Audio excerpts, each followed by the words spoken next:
There comes a moment in every life that never announces itself. No warning, no dramatic ending, no final conversation that explains everything.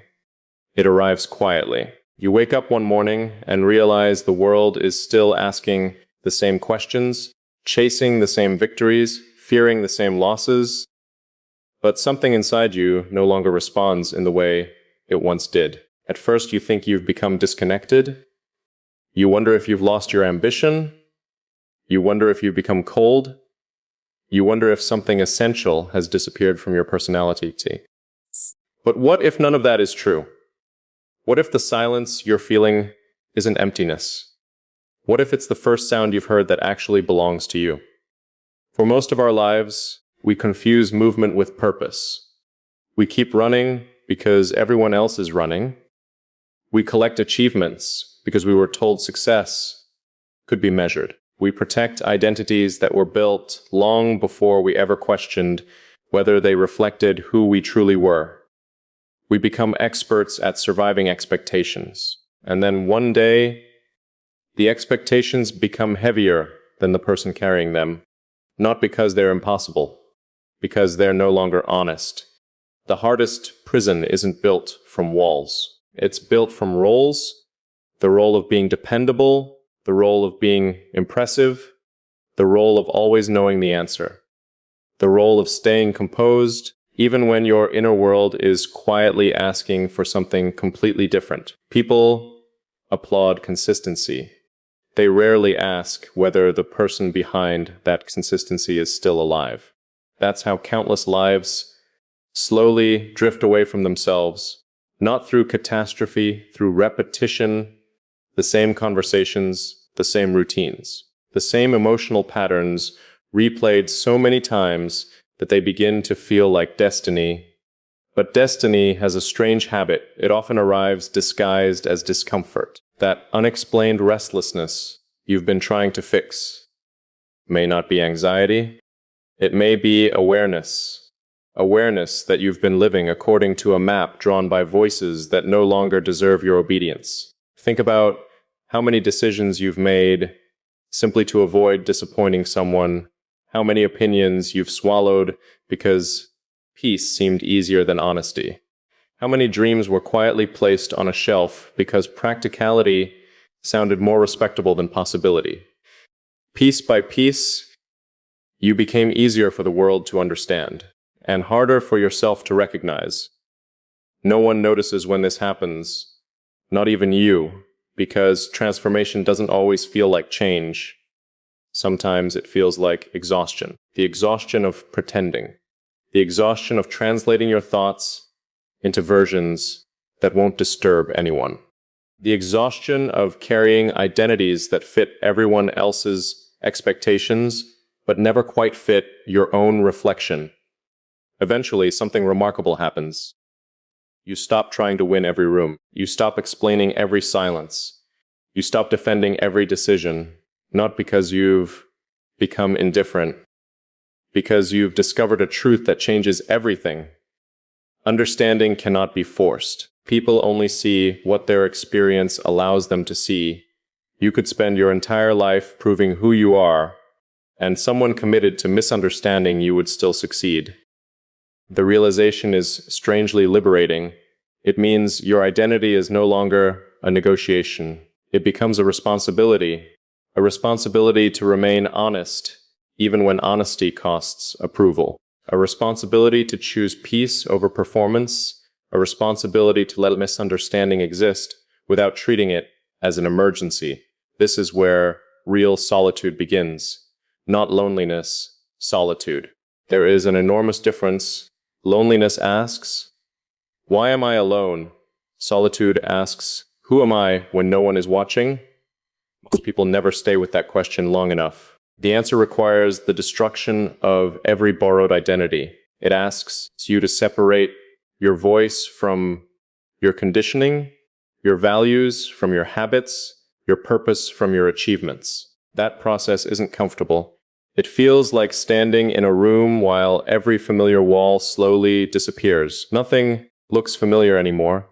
The goals that once motivated you begin to lose their shine. The approval that once felt essential becomes strangely quiet. Even your fears begin to look different, not because you've defeated them, because you've finally looked directly at them. Fear has always depended on distance. Bring it close enough, and it often reveals itself as uncertainty wearing a convincing mask. The same is true for regret. Most regret isn't about failure. It's about postponement. The years we spent waiting for permission, waiting to feel ready, waiting for certainty, waiting for a version of ourselves that never actually arrives. Life rarely changes because we become fearless. It changes because we're finally tired of allowing fear to make every important decision. That fatigue becomes a turning point, a quiet rebellion, not against the world, against the version of ourselves that believed constant approval was necessary for survival. From that moment forward, everything begins to slow down, not externally, internally. You notice conversations more carefully. You notice your reactions before they become words. You notice how often your mind reaches for familiar stories, simply because familiarity feels safer than truth. Awareness becomes your greatest discipline, because awareness interrupts automation. It creates a small space between stimulus and response. Inside that space, freedom quietly waits. Not dramatic freedom, not cinematic freedom, the ordinary kind, the freedom to decline what no longer aligns, the freedom to remain silent without feeling guilty, the freedom to disappoint expectations without disappointing yourself. Most people spend years searching for confidence. Few realize confidence is often the side effect of self-honesty. The more honestly you live, the less energy you spend maintaining illusions. And that energy returns to you. It returns as clarity. It returns as steadiness. It returns as the quiet conviction that your life no longer needs to resemble anyone else's to be meaningful. This isn't the end of confusion. It's the beginning of something far more valuable. A relationship with yourself that no longer depends on applause, because the day the noise loses its power, you discover something extraordinary. You were never disappearing. You were simply becoming someone the noise could no longer define. And once that transformation begins, there is no returning to the person who needed the world's permission to become themselves. There is a version of you that was never meant to survive forever, not because it was weak, not because it failed, because it served its purpose. Every identity begins as an answer to a question life asks us. As children, we learn which parts of ourselves are rewarded and which parts are ignored. We quickly discover that acceptance often comes with invisible conditions. Be agreeable, be useful, be exceptional, be quiet, be strong, be anything that keeps love predictable. So we adapt. At first, adaptation is wisdom. Over time, it becomes habit. Eventually, habit becomes identity. And one day you wake up believing that the mask is your face. That is how people spend decades protecting a stranger they accidentally became. The strange part is this: the mask doesn't usually feel false. It feels familiar. Familiarity is one of the most convincing illusions in human life. We mistake what is repeated for what is true. We assume that because we've carried something for years, it must belong to us. But time does not prove authenticity. It only proves endurance. There comes a season when life stops asking you to become more successful. Instead, it asks a quieter question. What can you finally stop pretending to be? Most people never hear that question. The noise around them is too loud. They keep chasing the next achievement, believing fulfillment is waiting just beyond one more promotion, one more relationship, one more accomplishment, one more version of themselves. Yet every destination quietly whispers the same sentence. This wasn't what you were actually searching for.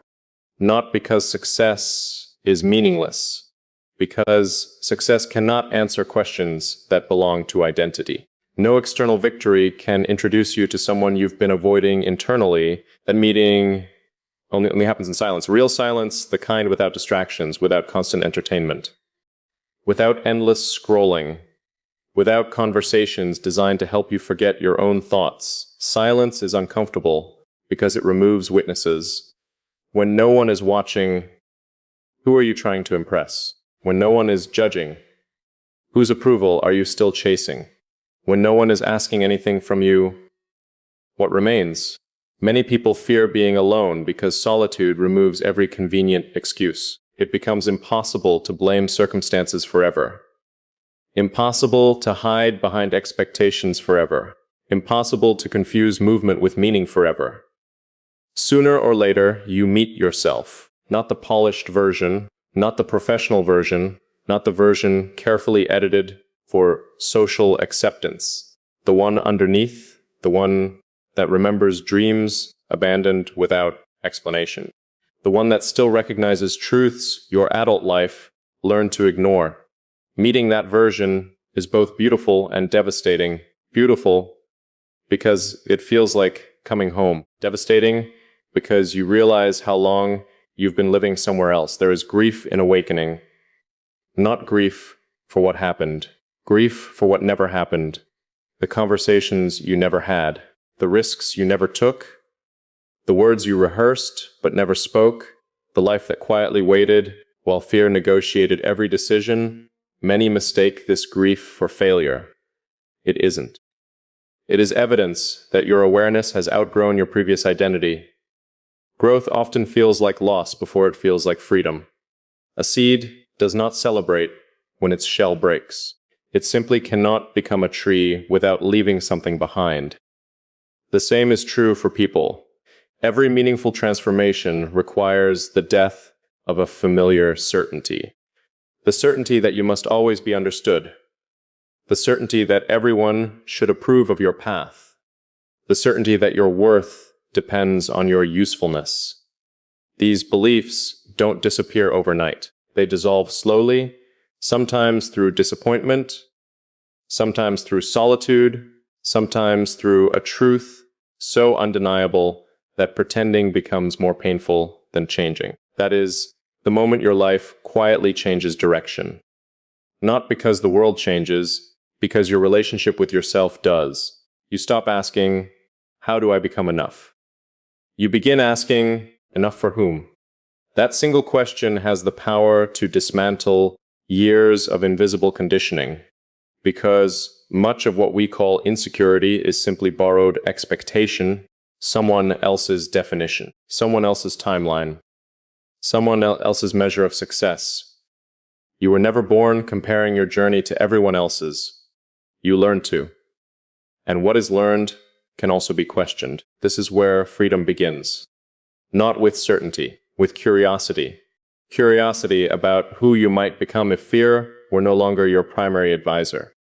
Curiosity about what your life would sound like if every decision came from truth instead of performance. Curiosity about whether peace has been waiting beneath all the noise you've spent years trying to outrun. Perhaps the greatest transformation is not becoming someone new. Perhaps it is remembering the person who existed before the world convinced you that authenticity was too expensive. Because authenticity always asks for a price. Sometimes it costs approval. Sometimes it costs comfort. Sometimes it costs relationships that only survived because you kept abandoning yourself. That price can feel unbearable. Until one day you recognize something even more expensive, living a life that no longer belongs to you. The world may never notice the exact moment you change. There will be no ceremony, no applause, no announcement. Only a quiet decision made somewhere deep inside, a decision to stop carrying identities that have become too small for the soul that now lives within them. And once that decision is made, the old life doesn't end all at once. It simply loses the power to call you back. There is an invisible hunger that shapes more lives than fear ever does. It doesn't announce itself. It doesn't call itself weakness. Most of the time, it disguises itself as kindness, as ambition, as responsibility, as the desire to be understood. For years, You may believe you're building a meaningful life, when in reality you're building a life that can be easily approved. There is a difference. One is created from conviction. The other is created from negotiation. Negotiation slowly becomes a habit. You begin measuring your words before you speak them. You calculate how much of yourself is acceptable. You soften opinions that feel too honest. You hide dreams that seem too unreasonable, not because they are wrong, because you have learned that acceptance often arrives more quickly than authenticity. It happens so gradually that you barely notice. Each compromise feels insignificant. Each silence appears harmless. Each performance lasts only a moment. But years are built from moments. One quiet adjustment after another becomes an identity that no longer belongs to you. The tragedy is not that people misunderstand you. The tragedy is forgetting that you were never meant to be understood by everyone. A mountain does not lower itself because every traveler cannot climb it. The ocean does not apologize because some people fear deep water. The sky never asks permission before changing its weather. Nature never negotiates its existence. Only people do. We spend extraordinary amounts of energy trying to become easier to accept. We smooth every rough edge. We polish every unusual thought. We shrink every part of ourselves that might invite rejection. And then we wonder why life begins to feel strangely empty. The answer is simpler than we often admit. Nothing meaningful grows where honesty is constantly sacrificed. You can build a reputation without building a self. You can collect admiration while quietly losing your own respect. You can become surrounded by people who love the version of you that never truly existed. That realization hurts. Not because others intended harm, because you participated in the illusion. You offered edited versions of yourself, hoping they would finally be enough. Yet enough is a destination that keeps moving whenever someone else controls the map. Today they ask for patience, tomorrow they ask for silence, later they ask you to become someone entirely different. There is no finish line to a race built on external approval. That race only ends when you stop running. Stopping does not mean becoming arrogant. It does not mean rejecting people. It means refusing to abandon yourself in exchange for temporary acceptance. There is a remarkable peace hidden inside that decision. The room becomes quieter, not because people disappear, because their opinions no longer echo through every corner of your mind. You begin listening to something you have ignored for years, your own inner voice. At first it sounds unfamiliar, not because it is new, because it has been interrupted for so long. It doesn't speak through excitement, it speaks through clarity. It asks questions that no one else can answer. What kind of life allows you to sleep peacefully? What choices leave you feeling whole rather than impressive? What truth have you delayed because it would require courage instead of comfort? These questions cannot be answered quickly. They ask for attention. They ask for honesty. Most importantly, they ask for silence. Modern life fears silence because silence exposes whatever noise has been hiding. Without distraction, unresolved grief introduces itself. Ignored dreams return. Forgotten values begin knocking again. Many people mistake this discomfort for failure. It is not failure. It is awakening. Awakening rarely feels beautiful in the beginning. It feels uncertain, like walking through fog without knowing exactly where the path leads.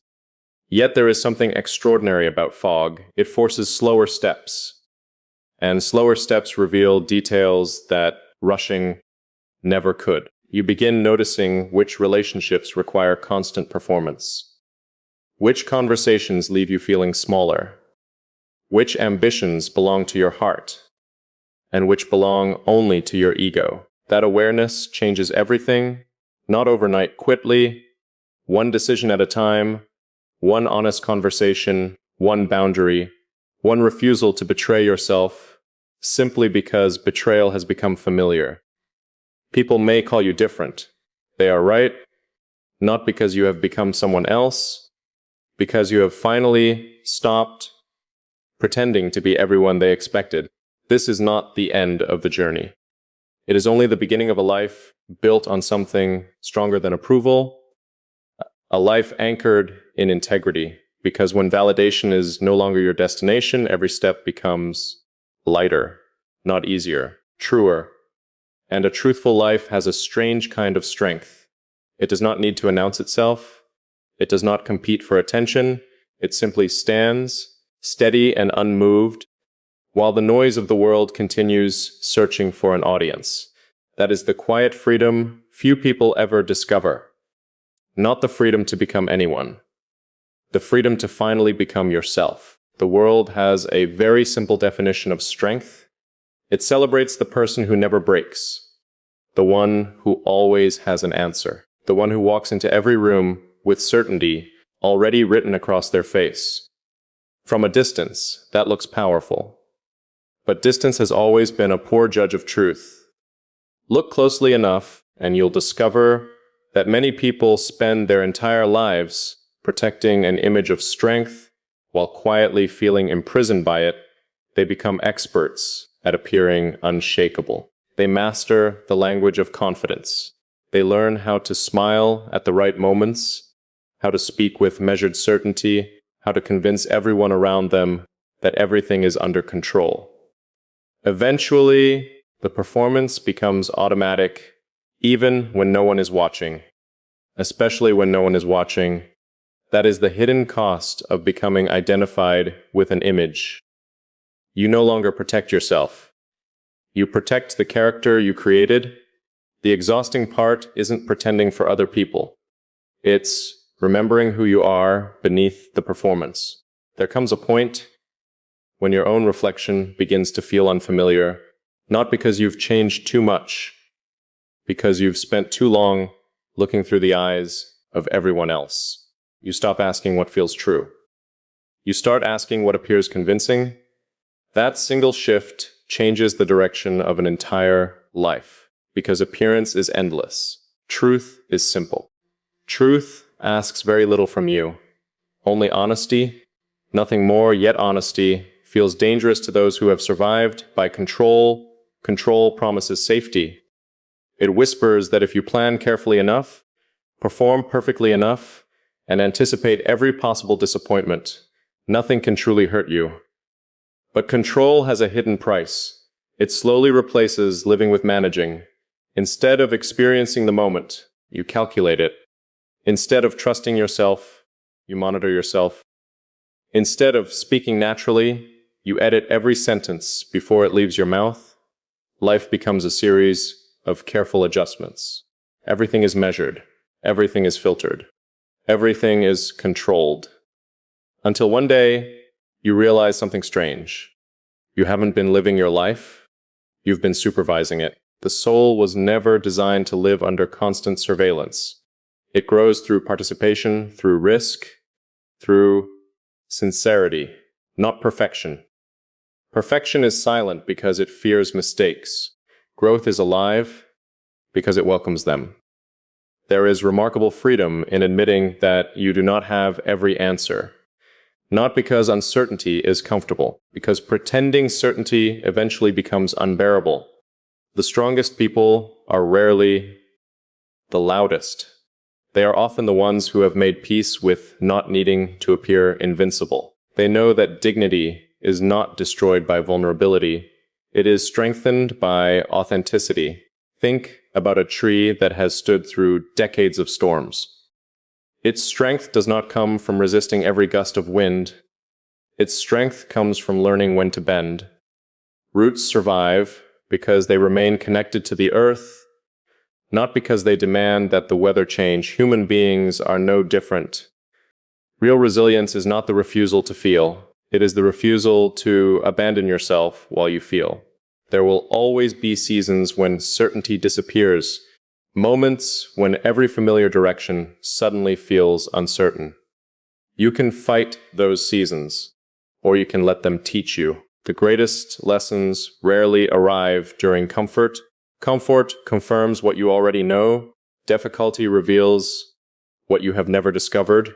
It shows you where your identity depends on approval, where your confidence depends on outcomes, where your peace depends on circumstances you cannot control. Those discoveries are uncomfortable. They are also priceless. Because awareness transforms struggle into understanding. Once you understand yourself, suffering loses much of its power.